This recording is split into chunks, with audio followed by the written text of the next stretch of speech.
All right, everyone, let's do this. How are you today? Good? That's great. Welcome to this week's episode of our podcast. It's called Is Breakfast Included? Thanks for joining us today. If you're new here, thanks for stopping by. On the show today, we talked to Chris LaPlante. Chris is a guitar player, a guitar tech, a drum tech, and he also works in the film industry, and he talked about all that stuff, plus some other stuff. He's a really busy guy. He was just coming off 4 shows in a row, and he took the time to talk to us today. It was a lot of fun. We got to know him a little bit, and well, he told us what he likes for breakfast too. Anyway, I hope you enjoy it. Let's check it out. Well, tell everyone who you are. Okay. My name is Chris LaPlante. I am a guitar technician and a guitarist.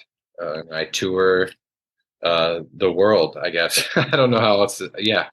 I'm a touring guitar tech and guitarist mostly. Cool.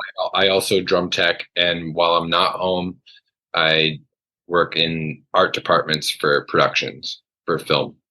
Right on, man. Right on. And you live in Los Angeles right now. Yeah, currently I live in Los Angeles. I've been back and forth a couple times between Las Vegas, outside of Las Vegas and Henderson, and Los Angeles. I haven't decided where I really want to plant myself, but right now I'm in LA, yeah, for work, pretty much. Henderson, that used to be a big area for like crew guys to live. Yeah, I'm finding this all out now that I don't live there too. Especially before the stadium was there. Like Las Vegas was pretty economical to live in. Henderson, it's awesome. yeah, Honestly, the price point for what you get, if you're comparing environments, I'm sure there's great living situations in LA. You just have to stick around enough to find them. yeah. But Henderson's was my first time moving out from the East Coast, and I have my best friend lives out there, and it was just simple living that you could go if you had to work, on the strip, you would go there, but you can escape that environment and be, I'm pretty simple. If there's a Target and a coffee shop, and like an at home or a home goods, I'm set pretty much. Right, right. Yeah, I don't need a whole lot. Oh, where are you from originally? I was born in Massachusetts, but I grew up in Vermont. So my family moved to Vermont when I was really young, probably before first grade. And then I started my schooling in Vermont and grew up there. Yeah, pretty chill childhood. I just spent most of my time skateboarding and playing basketball. And then I was introduced to heavy and just music in general, probably just at that time when you discover, I don't know what age it is, if it's 8 maybe. I mean, I was young and listened to my dad's music, but then my sisters, and particularly one sister, would show me the Pumpkins, and that pretty much changed my life. Right on. What did your dad listen to? My dad listened to Boston. So it was like kind of a plethora. So he definitely has Zeppelin 4, and I remember looking at that and listening to that. But the first piece of music that I kind of really got excited about was Thriller. And he actually just gifted me his original LP of Thriller just this past year, actually. So that's a nice little keepsake for sure. Gonna have that forever, hopefully. But it was Boston, Phil Collins, a lot of Phil Collins. Yeah. And probably stuff that I didn't really learn to appreciate until later. Right on. So your dad's probably about my age. He's in his 60s, actually. Oh, okay. So a little older. Yeah. Yeah. So he has a youthful ear, I guess. Right on, man. Yeah. I remember getting my first, I got Thriller on, my first copy of Thriller made me the coolest kid around where I grew up because it was so hard to get it, It was, I think I bought it or my mom got it for me at a Safeway grocery store back when you could buy albums, Yeah. Everyone, and that's where she got it from me. That's crazy. I do remember they could be false memories, but I do like kind of go back and think about opening that record and seeing like the Tigers and just listening to what I later learned to be Eddie Van Halen, just being super stoked and rewinding that. I'm a constant rewinder when it comes to like guitar parts or singing parts. Like I'll kind of, that's a weird trait actually. I'll rewind parts that give me like the chills, and Dude. it's the same thing with movies. But I do remember like vividly like listening to specific parts, even just like the opening like Yeah. of the solo, you know, the trem, and yeah, that's the kind of stuff that makes me happy actually. That's funny you use that term false memories, you know. I don't know if they're, I mean, sometimes we get creative, our brains are creative and they like kind of connect the dots, and sometimes that didn't actually happen, or at least with me. I don't Yeah, want to I was just talking to a friend the other day and I said, I don't know if this happened, but I remember this, yeah. you know. So I So don't know if that's a matrix thing or, you know, just a creative mind filling in the blanks. right on, man. Right on. I like the fact that you just said that you'll rewind certain parts of music or movies because I'm a when Thriller came out and they you know that tour before I knew I was just a kid. It was the Jackson's Victory Tour. Okay. That's what he toured with for Thriller, and it was actually the whole Jackson's. But they were following the Van Halen 1984 tour at the time. And I remember the local paper that we got, the Dallas Times Herald. I grew up in Texas. Yeah. Van Halen was playing the night after the Jacksons, and Eddie Van Halen got on stage with them. And Okay. you can find that I'm sure I've that seen. video on YouTube. It's a terrible video, but it's, you know, at the time it was a big deal because both those albums were just gigantic albums at the time. Yeah. You know? I can imagine the footage, the portable cameras back then being like the size of a chair. Yeah. And it's funny what you said that you stopped. That's why I got into the Van Halen thing, because I went to a show. They used to have these big festivals before everything was a festival in Texas called the Texas Jam, kind of like the California Jam. And I went to see my first one was the Van Halen 5150 tour, and it was other bands, I think. Poison, I think, were on, you know, it was like 5 or 6 bands. But I remember during that night, I was in the crowd with my buddies, and I remember Eddie playing that one ending, the hammer on riff of Dreams, you know. Oh, And I remember thinking to myself, like, getting chills hearing that and yes. thinking, I want to do something. I just want to be there. I don't care if I'm playing. I don't care. I want to be up there with those people. Yeah, And I've had those moments a couple times, definitely when I was a child, for right sure. on, man. When did you start playing guitar? I would say around 1995. My sister's boyfriend gave me an acoustic guitar, actually, or like left it and then eventually gave it to me.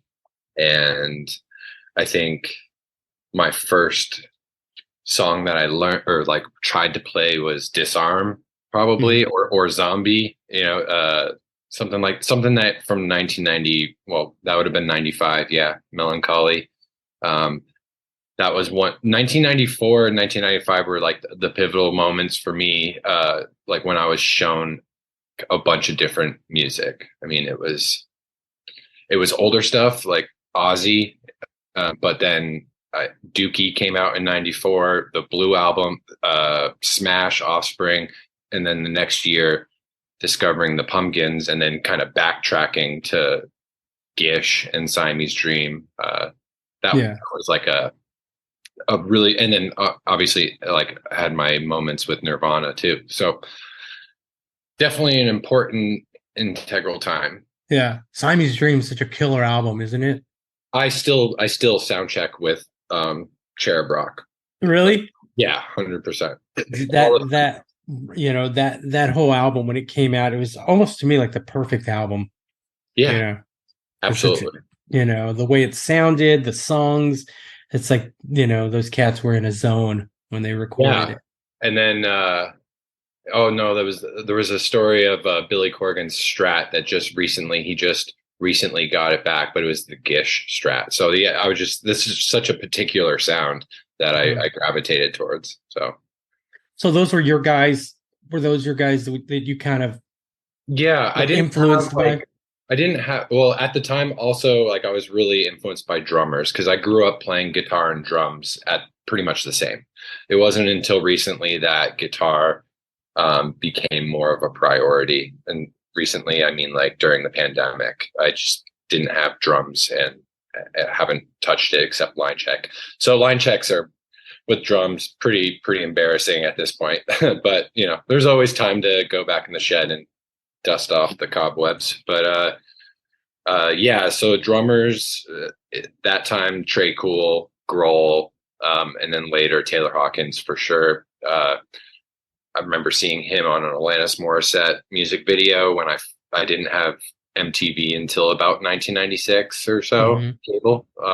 And yeah, I just seeing it, and it kind of shaped everything that I like, whether it be like Remo drum heads or Zildjian cymbals, at just like taking bits of other people's identity and kind of molding it into whatever I think I liked. When did you start your first band? I tried to teach like my friends guitar so that I could play with them or drums in the 5th grade.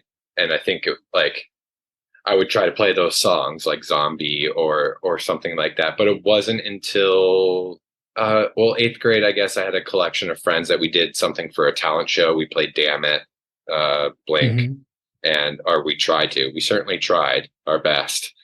But it wasn't until high school, 9th grade, when like starting a band happened, and it was usually with older classmates. Actually, I in 10th grade started playing shows pretty regularly. Like at that time, a lot of shows meant like 3 shows a month, or 3 shows every 2 months. That was a lot. I joined a ska band where everybody else was like out of college, and I was 15, I think. Yeah. Just traveling around the tri-state area in a van, or my car. When I got my license, I would drive to the show. Right on. Were you into ska music, or was it just not really? I mean, band? I loved Less Than Jake, and I mean, I had punk friends that like would show me, fat songs for fat people, short songs for short people, and like Operation Ivy or there was a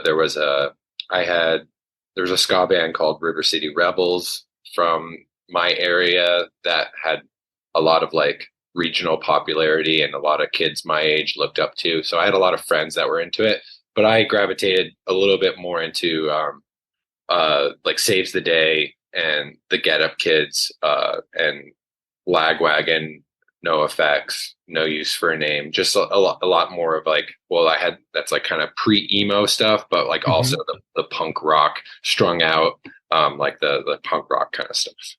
Right on. Yeah. So what was your first band called? The first band that I joined, and it was called the Bad News Bears, I think, like an actual band. It's a great name. Yeah.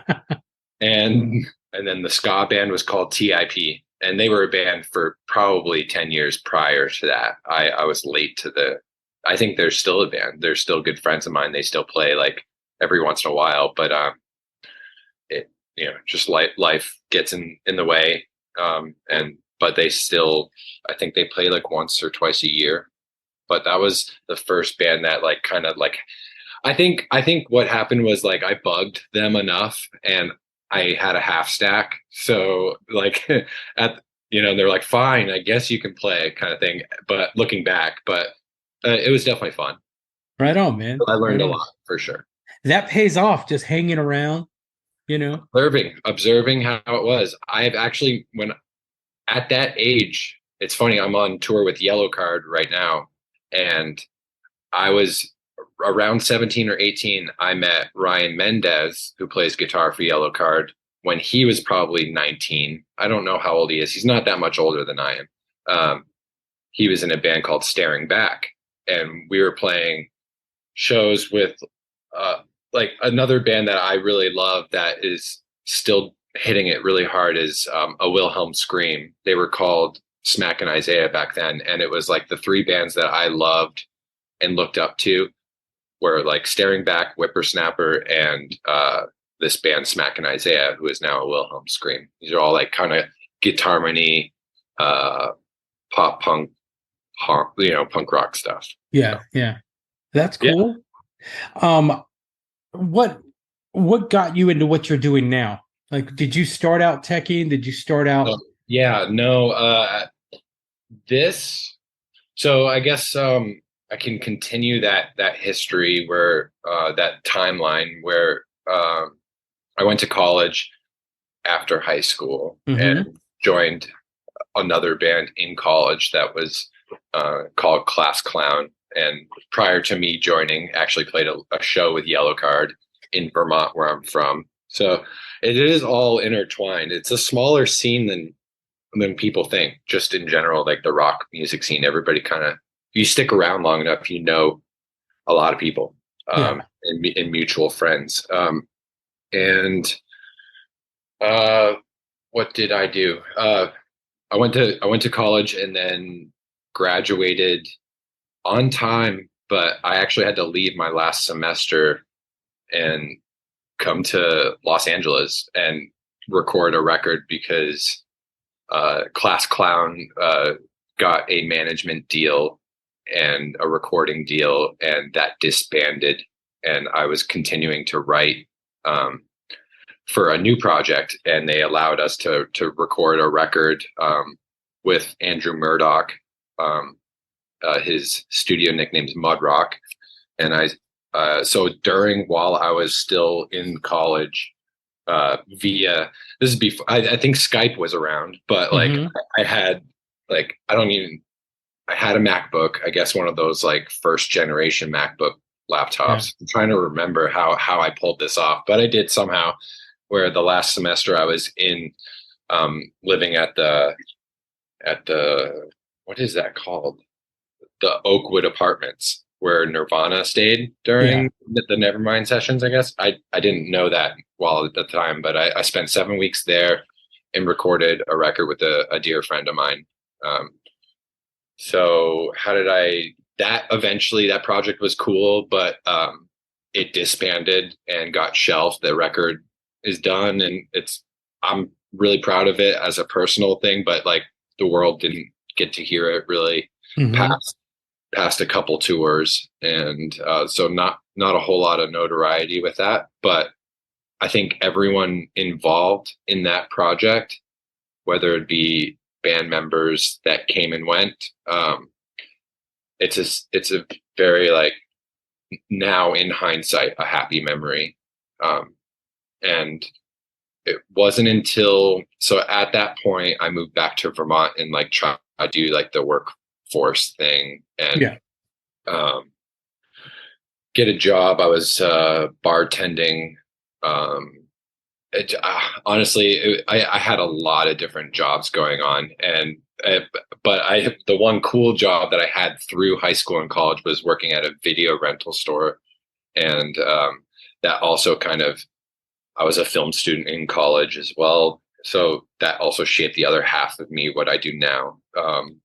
So I'm a huge like film score and movie fan, and so after working there, I tried bartending and doing that. And yeah, if we want to talk about like recovery and being sober, it took me a while to discover like this budding thing that like kind of adding fuel to a calmly lit fire. And for me, drinking became the priority. And looking back at it in hindsight, I would shape my day around it, even subconsciously. So not a whole lot of music or any aspirations was happening. It was more like a existence, a pretty sad existence for me. And it only got worse. And when I mean, like, everybody's story is different. That people get arrested, they have DUIs, that they a lot of things happen. Nothing really significant like that happened yet. I like to say at that point. And so for me, I was tired of being sad and unhappy and not having a productive solution. So eventually after trying to go to LA again and run away from problems, but eventually moving back to Vermont and then getting sober, it wasn't until I got sober where this part of my life started to grow. And I believe that if I didn't do that, I would be either dead or just barely hanging on. So yeah, my next life really, I was like, my next life started in 2014 when I first got sober. Okay. So during this time where you're drinking and just feeling like nothing's going on, are you also in the mindset of like, I could have done this, I could have done that, and like there was a mix of like bitter, jaded ego with a lot of insecurity and a lot of fear and apprehension to like try again. So there was like, oh, I did this and this, but now looking at it, even though it was a significant part, I barely scratched the surface with a lot of things. But the ego or whatever can tell you, whatever you want to think, and you can believe it. And for me, I didn't have, like, that was a great achievement for the amount of experience that I had, I guess. So so I was jaded, but and drinking never makes, at least for my experience, it never makes anger happier or sadness happier. It just makes it worse, and it prolongs it. So after a while, resentment of my past experiences or whatever it was, like, started to dissipate. And with work, of course, for me, I had to do a lot of looking inside myself and seeing what part of like what I had, part of, as far as like accountability reasons, things like that. What was my part in those experiences? And that resentment and jadedness turned into a lot of gratitude. And over time, I started to become healthy again physically and a little bit more clear, because when I stopped drinking, even as an adult, like I couldn't even really like grocery shop for myself. I like kind of lost myself in a way. Like I didn't have like an identity of like what, or at least I lost it. I wasn't playing music. And so it took a while, and it took a couple tries. And after a year of sobriety, things get a lot clearer. And for me, I knew that I needed to function. I function best in creative like worlds. And I started writing music again with friends, with childhood friends. And that was kind of the start of the, okay, that happened quickly.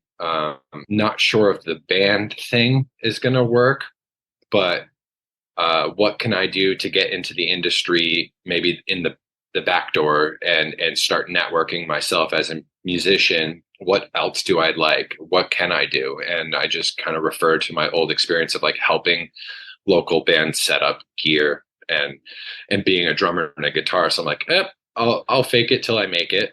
And lo and behold, at that time, a local band that I not grew up, but when we were teenagers, they had some success. I met the singer when he was 11. He was a screamer in a band on Epitaph when he was when he was 15 or something like that. We used to trade shows because they were from New Hampshire. They're called Our Last Night, and which is awesome to mention because they were just on our Falling in Reverse's last tour. So it was a cool full circle to see them. But they took me out on my first tour. They actually asked me while I was still drinking, and I told them no, I wasn't ready. Like I didn't want to. I didn't. Can you curse on the Yeah, podcast? yeah. I didn't want to fuck it up. Pretty much, like I knew it was like a good thing, and it was something that I wanted to achieve, but I didn't trust myself Yeah. until I had about a year of sobriety. So, and then yeah, that's when it started. My first tour behind the curtain was with Our Last Night, and it was in Europe, and it was a European headliner during what I felt a big record for them, and Europe loves them. So it was a great first. All right, here's some water, sink or swim, and from that tour, it just kind of evolved and grew. And as you know, resumes build up. If you're not a dick, if you're easy to live with, if you're a good hang and you're consistent with your work, you will go far in that industry, and just make it happen. And that's, I mean, if we want to do the cliff notes of from there to there, I've worked with quite a few bands that I listened to as a kid, and it's just been a great experience of growth, pretty much. Do you like being a tech? Being a guitar player, do you like? Depends. Can you separate it? I can now. I can now. I even maybe even 2 years ago, I had trouble with it. I really wanted to play. I had an itch, and some of my colleagues, my friends, I hear like the best techs are non-musicians. Well, I can say those are good techs because they are hyper focused on just problem solving, and they're not distracted by their own like kind of their own goals. Like their goals are already there. But for me, yeah, always in the back of my head, even when I was first going out on tour as a tech, was like, all right, I'm going to play. I'm going to continue to try to play, join a band, be a not necessarily, not everybody can be thrice and have like childhood friends and just like be a band for that long. That's not going to be my story, but at least like I would be in a circle of people that if someone were to get fired, I could, or unfortunately get hurt. That has been the case. I could step in and go in that way. Now, I compartmentalize it when I'm on tour, like as a tech for sure. I try not to be as like up here, like the front, like in my head. I try to compartmentalize it. I'm not like as opportunistic or like blatantly like looking for something. I'm trying to stay out of the results these days. I know playing is gonna happen because it already has, but it's not gonna be like on my time. It's not gonna be when it never is. And when you do get picked, I've noticed it's never like what I dreamed of. Like, all right, dude, you have a month to learn these songs and it's gonna be great. Every time that it's happened, it's like, especially last summer, I had 9 hours to learn 14 songs or something. Something ridiculous. So yeah, I enjoy teching. It all depends on who I work for. Everybody that I work for now, I'm really grateful to enjoy on a personal level and a professional level. So, and it took some years and some really nightmare tours and some clients that I would never work for again. And, it took those experiences to kind of lead me to attracting great energy. And that's important. I mean, you can't, I've been very fortunate in my career that I started in the country music world. And that's a whole different world. Well, maybe nowadays it's not, because country's a whole different thing. Yeah. But it was more like I hate to use this word, but like a family. And I'm still tight with all of those guys. Here we are, almost 20 years later. I still talk to them. I still talk to the artists. We'll text back and forth. But I've had a few gigs where I'm on there and I'm like, what are you doing? Like, you don't belong here. Just, but for the most part, I think I've been very fortunate, man, that I've, and it's exactly what you said. It's, you put out good's going to come to you, and you go through those nightmare gigs, but Yeah, I, thankfully I've only had like one or two, and that's it. I've been really lucky. yeah. I've heard more nightmares, and I don't know what that attributes. I guess, yeah. I will choose to believe the narrative. If you put out good energy and you're a good person, eventually good things will come back to you. Yeah. Yeah, it's all about the hang, right?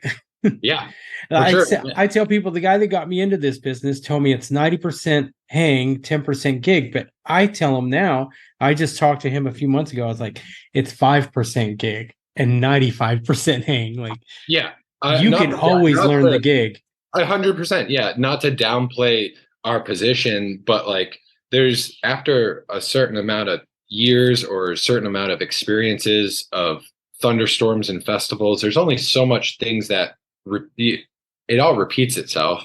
Like it's amps and guitars. Yeah. There's a couple cables and there's powers, and sometimes there's ground issues.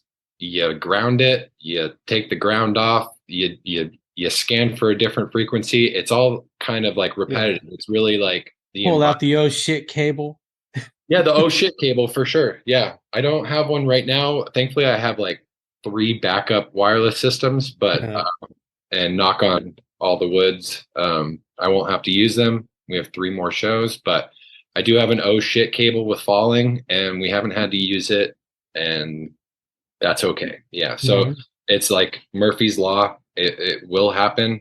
Anything that can happen will happen. So prepare yourself. But the rest is really like if you know when not to overstay your welcome in a conversation, especially if you're crew, stay in your own lane as far as business goes and things like that. But Yeah. then there's a sometimes you are really close friends with the band, so it's really up to the individual like myself to try to gauge whether just because I have an opinion, do I need to express it? Is it my place?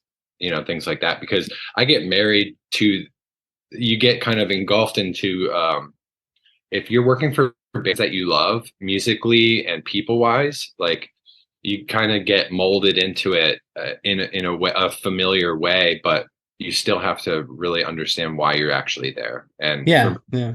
for me, sometimes I can break that if my opinion is asked. And when I was younger, maybe I voiced it out of turn, but now it's more so like if I'm not asked, I gotta just worry about why I'm here, and my job is to make sure that the guitars are in tune and that they work. Yeah. Yeah. I have to tell myself that all the time. I've been in my gig almost, 13 years. Mhm. Um, and I see tour managers come and go, production managers come and go, Sure. this whole production office. And I have to hold my tongue sometimes because I get very protective, not of just my gig, but of the organization in general. Dude, Uh, absolutely. and Absolutely.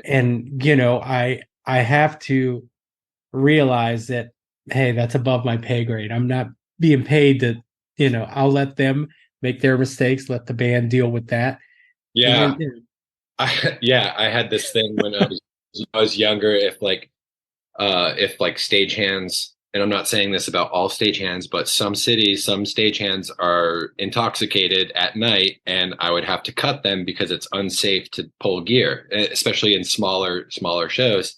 And I'd be like, cool, well, I know the settlement says we paid for this amount, and then get all barky and like it's egoic about it. But like, yeah, sometimes it's not my fight, and there's yeah, someone that was hired to deal with that. So yeah, yeah. yeah.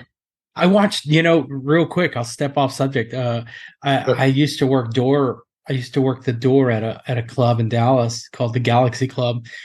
Hmm. Um, and I remember this huge metal band showing up for a Hmm. show, and like everybody was stoked because I won't say their name. I'll tell you when we're done here. Okay. Yeah. The tour manager got out and counted the stage hands, and he goes, Uh-huh. "We're supposed to have so many Well. stage hands," and the guy's like, "Well, we got this many, there," and he goes, "Nope, we're out of here." Hmm. Got paid and left Wow. because they That were is hard body. one stage hand short, and I couldn't believe it. Wow. That's tough. You That's like, know, I mean, that happens a lot. That happens literally almost every tour. Maybe not these bigger ones, Yeah. But like I remember like, dude, I remember thinking like, but that's, there's tour managers out there that are hardcore like that, yeah, they just want to screw, I don't know, man. But I thought that was crazy. And yeah. I've never forgotten that day. Like the club owner was such a good friend of mine and just how defeated he had just lost thousands That's of dollars. yeah. And I think I don't know how to think about that because you're right. There's like alpha kind of mentality in all industries and like tough guy pit bull kind of like tour managers out there. But thankfully, I also haven't experienced that too much. yeah, Maybe like working with them, I've experienced them from other camps. yeah, It yeah. doesn't make things better. It It's like that mentality actually just creates a bullshit environment to be in, whether you're a tech. Because I forgot to mention that prior to going out on tour, while I was getting sober, I was working at a nightclub, a venue as a stagehand. So I know what it's like to yeah. deal with uh, a variety of different personalities, I would say. And I try to remember that too, actually, when if I'm doing 5 in a row or 6 in a row, my patience and I haven't been to a meeting or whatever, and uh, my patience is wearing thin, and I'm about, I take an inventory real quick because I don't want to yell at like I don't want to ruin like what if it's the stagehand's first day Yeah. and it's his or hers first experience in the industry and I like the only thing they'll remember is like this asshole that barks at them for something that's really not that big of a deal. Yeah. Yeah. So I try to keep that in mind actually still to this day. And since the pandemic, I mean, this, like stagehands are, you know, Everybody's first day is every you day. Yeah. every day, everybody's first day is the day you're there. Yeah. And I've always, because like you, I was a local stagehand and I've always tried to maintain that, not, I hate to use the word humbleness, but like, Mhm. hey, I remember when I was that, so I'm gonna talk to you like I I like should. that. Like, I honestly like that about us because I'm glad that I'm not oblivious to that. It's one of the gifts actually because I was so grateful to have a guitar tech when I filled in this past year uh-huh. that like it made me appreciate. I don't know. It's just like it's important to show appreciation because we rely on yeah, it's a job, but like our energy levels, it's like a video game. It's like if there's positivity, it will fill us up. Yeah. If there's no one needs to hold our hand and say great job kiddo, but at the same time it's nice when you're reinforced with positivity, Yeah, it is. Yeah. positivity. Yeah.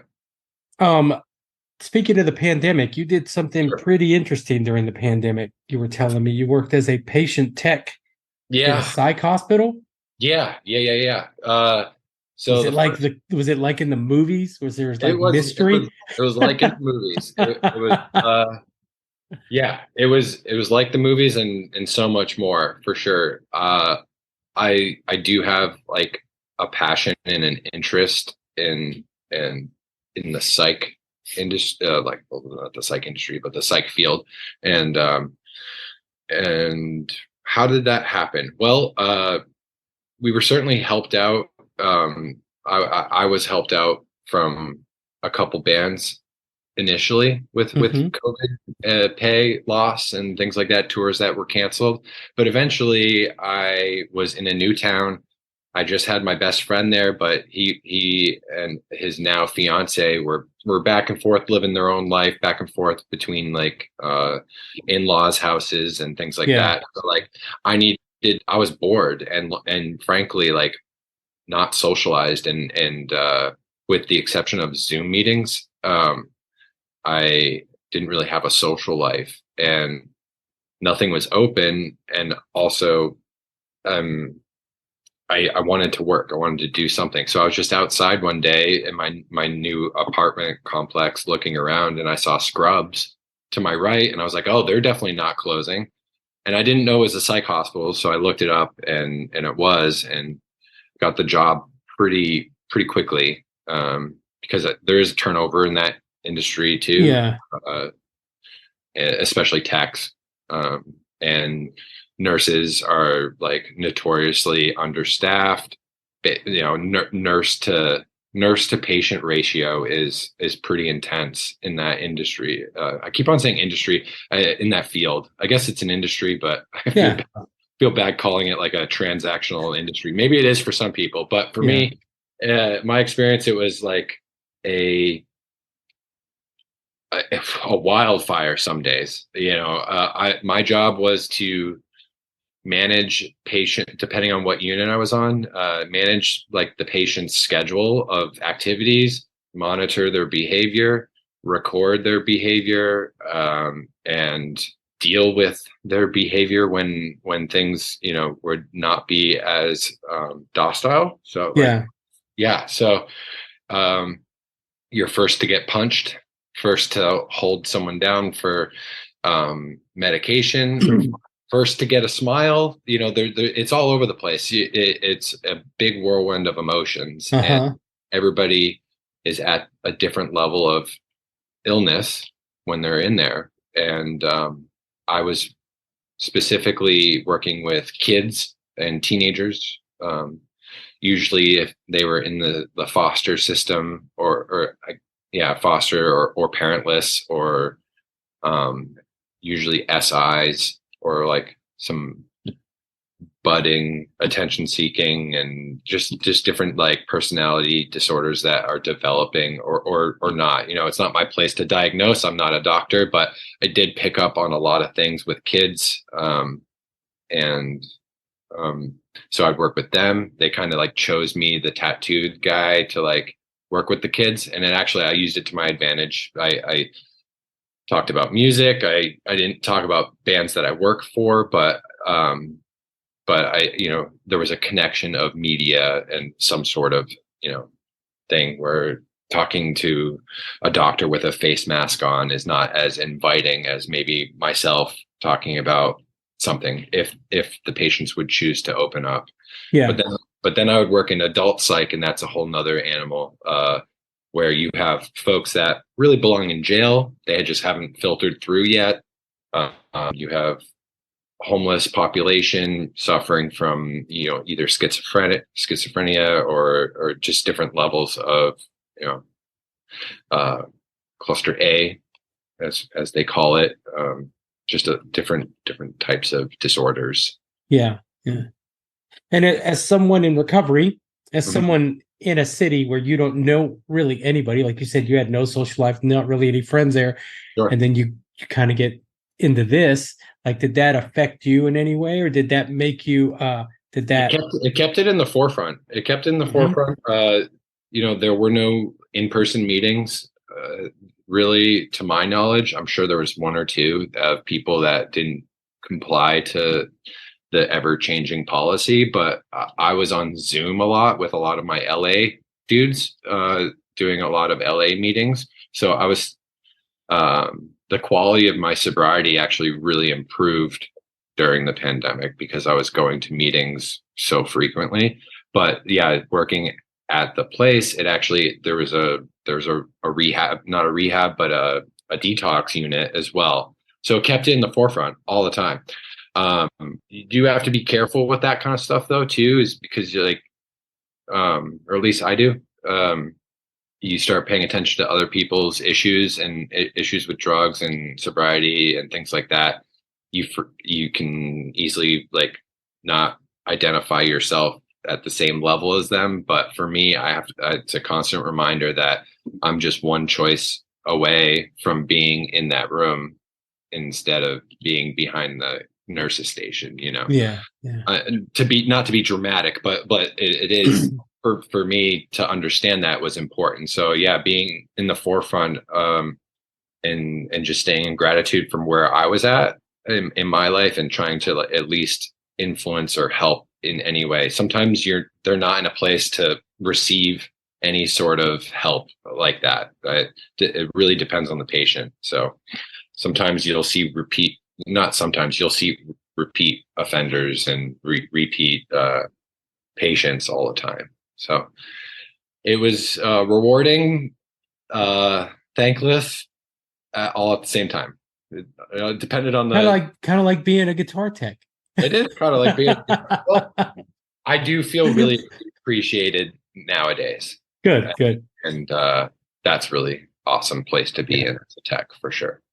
Yeah. Especially this past year, I feel like things are going well, and for the bands that I'm working for. So I'm happy and grateful to see that the success that they're bringing in for themselves. But then it kind of like allows me to. I have a job to do, but it also like inspires me to spoil them too and do little things for them, whether it's little quirks, that quirks that they have, fulfilling those. It's all good right now. Yeah. I've noticed since the pandemic, which early on in this podcast, I used to ask people, "What did you do?" But that's tapered off because we're already in 2023, almost done with 2023 now. Can you believe that? Yeah. But I've noticed that a lot of bands have gone to treating their crews differently. Like they're more thankful for what my guy during the pandemic was doing these videos for Instagram. And I remember we were having a conversation and he thanked me because over FaceTime, I was helping him set up bases and stuff so he could do these videos. And he's like, I've always been so cavalier with your gig. Now but I noticed that from him, but he's always been a very, like, I work for the best guy in the business. I tell people That's cool. Like, he's an amazing human being. And like I said, I wouldn't be there 13 years later if he wasn't. But I've noticed from other gigs that I've observed that the crews, their techs are being treated like a little better. Not treated, but maybe acknowledged a little more. Because man, we all lost something in those 2 years. I mean, I think it was financial for a lot of people. For everyone, it was financial, but we all lost a little part of ourselves. Yeah, absolutely. I wonder what was my first show back. I forget. It might have been an Ice Nine Kills show, but it was. I guess we'll get to that. But yeah, was that my first show back? That couldn't have been. I think my first show back was playing in front of like 20,000 people, but I was also teching that day.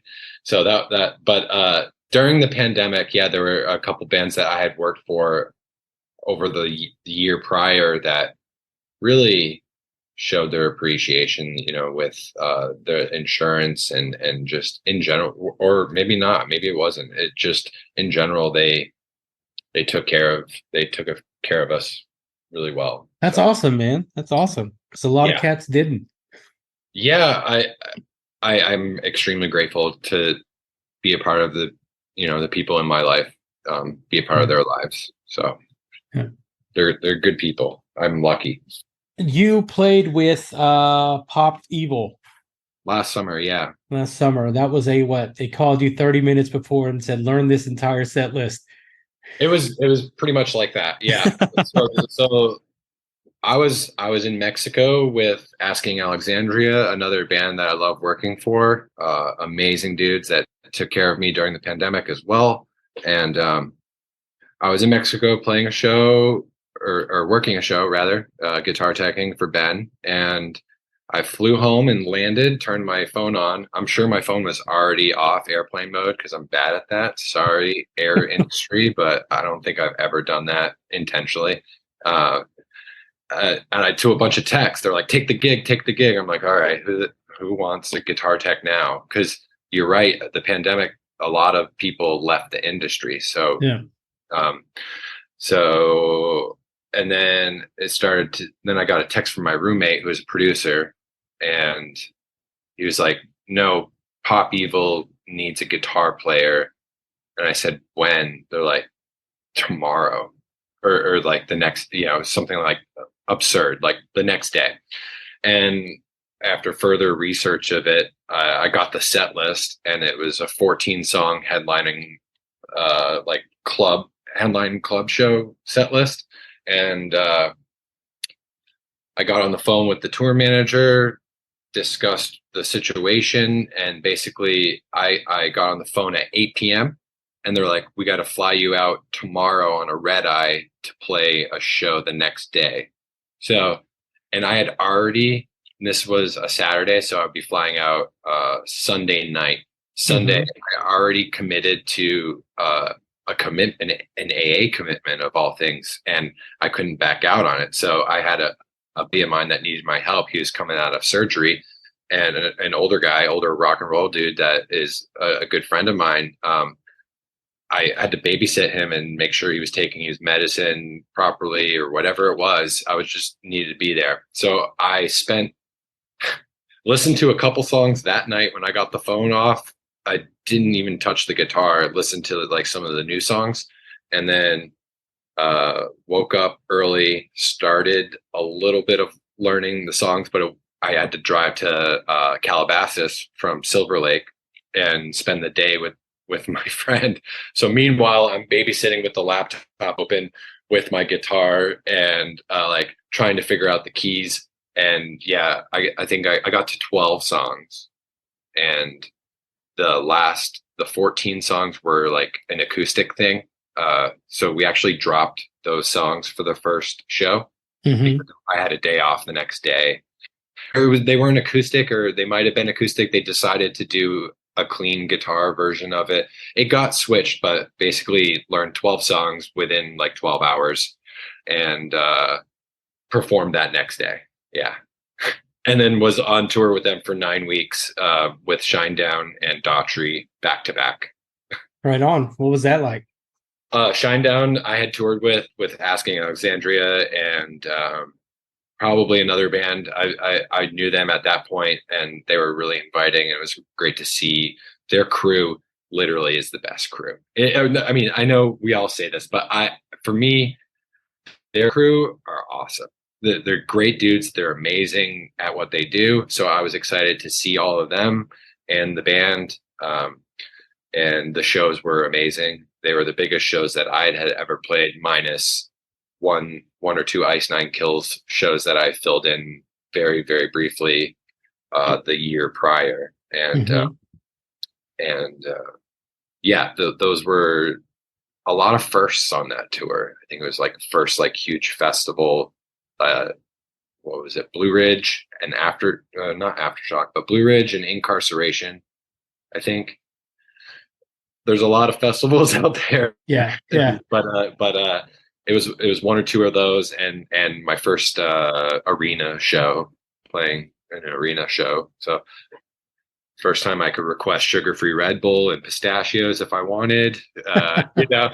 First time someone would score my picks if I needed to. Right on, man. I wasn't too picky, no pun intended.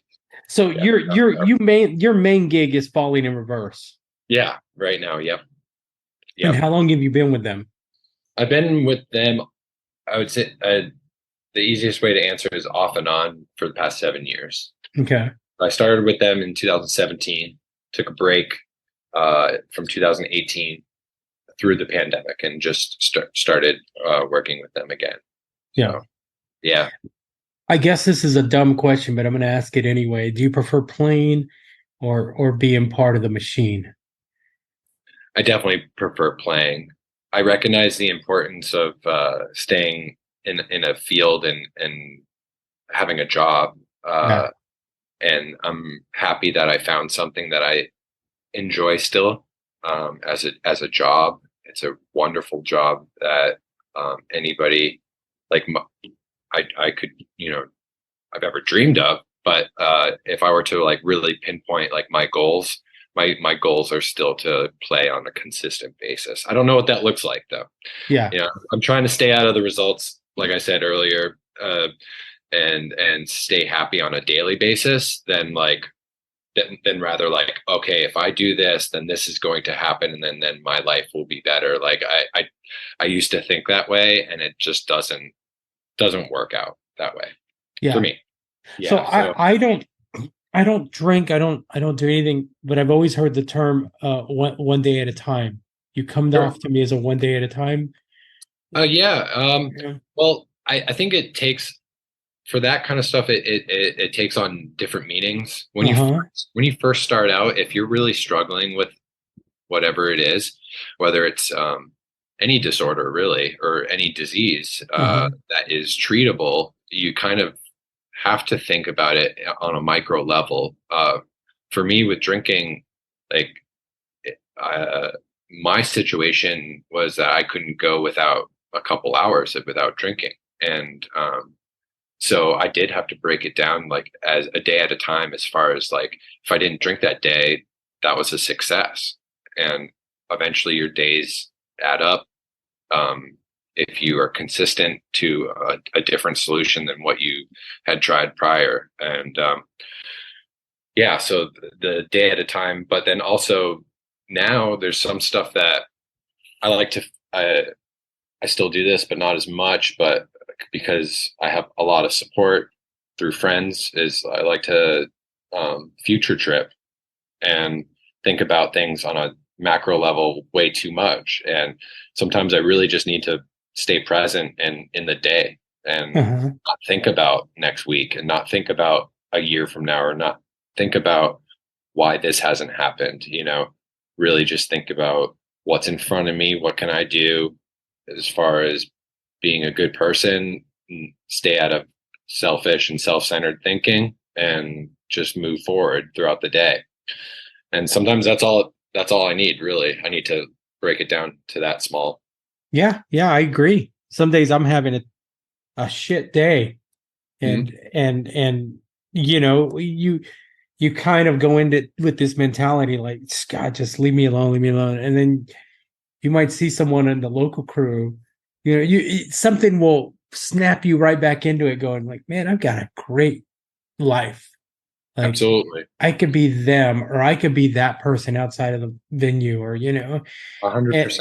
or just I don't know. Somebody will say something. You'll walk by a conversation and you'll hear like somebody's talking about a family member's medical. You hear shit, and you think like, man, I was just complaining because they didn't have fucking Cheerios and catering. It can You always know, be worse. yeah. Yeah, I Uh, try to practice a gratitude list every day in the morning. Sometimes I'm better at it than other days, but I try to keep that consistent because even if it becomes like an autopilot thing, sometimes I'll go through a gratitude list and not even think about it. But when you sit down and really pay attention to like what is happening for you instead of what's happening to you, you know, it could always be worse. There's it could always always be there's worse, right? always some, and that was another thing that really was great about working at the psych unit is that it allowed me to like put my stuff that I thought were big problems like aside because there's someone struggling way worse with Yeah, whatever it was at the time. yeah, Yeah. yeah. I mean, no matter how bad it gets, you didn't shit your pants today.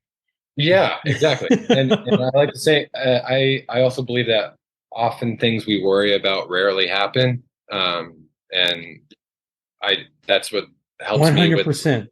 the future tripping stuff. Like, and if stuff happens it's out of your control, I know it sounds trivial, but like, whatever you're gonna do, it's not gonna prevent it from happening. Yeah. So Well, right on, man. Well, what do you got coming up? I know you're on the Yellow Card gig right now. yeah, so right now I am on tour with Yellow Card and doubling up with Story of the Year, doing guitars for both of them and uh, stage left guitars.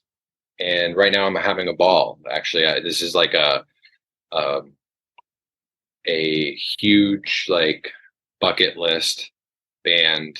Like these two bands I grew up listening to. I would say Uh-huh. so. Like in high school and college, like I admired their careers, how they handled things, how they wrote songs.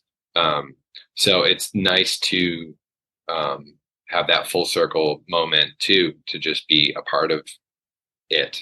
Last night's show was amazing. We have three more shows. They're all amphitheaters, close to sold out, if not sold out. It's been a really successful tour, so everybody's like positive. Um, Especially today when we have a day off. It's nice. Yeah. We're all relaxing, and there's a tub. Thank God. So I might bath bomb it later. But and then next I have a, a few residencies in Vegas, like in between tours, doing some Beyonce shows, Katy Perry and Ed Sheeran shows, and then Falling in Reverse goes out direct support with Avenged Sevenfold, another tour that I'm really excited about. Wow, So I'll be a 5-weeker. It seems like 5.5 weeks, spaced out. It's like Aerosmith schedule. It's like a couple shows a week, like 3 shows a week, which is, I don't know. Sometimes if there's too much gap in between shows, I lose my whatever my routine. So there's a couple of shows. I would say 3 to 4 shows a week on that. And then I'm because of this tour now planning some pre-winter stuff as well. Right on. I was fortunate enough to do that Aerosmith residency out there in Vegas, and I love that schedule. I was spoiled. Yeah. I came into that, and me and one of the guitar techs, we just explored all the local Thai restaurants around There's Vegas. great Thai in Vegas. There's great sushi in Vegas. There's a lot of great things in Vegas for sure. The temperature when we were just in Vegas falling, I know how you feel though. Like we had 2 days in a row at I forget what it was, Virgin, and it's like it used to be Hard Rock or whatever it was, the one with the guitar in front. I should know this. Yeah. It was literally 2 weeks ago. I should remember. But it was a great show. And what was awesome about it was that there was no loadout or load in for the second show. I just shut my guitar vault and called it a night. And dude, those walkaways are the best. Yes. It was so good. We have one coming up at Red Rocks. Oh yeah. I just did my first Red Rocks show with Falling as well on that same tour. That was cool. Yeah. It's a beautiful place in the neighborhood. Yeah, it is. You know, when I first started touring, the first real venue I did with the artist was the 930 Club, which is, it's always going to be my favorite venue. But my first real, we went out with a band called Sugarland at the time as the opener, and it was Red Rocks. So my first big venue on tour was Red Rocks. Oh, wow. And I thought everything's going to be like this. Nope. Yeah.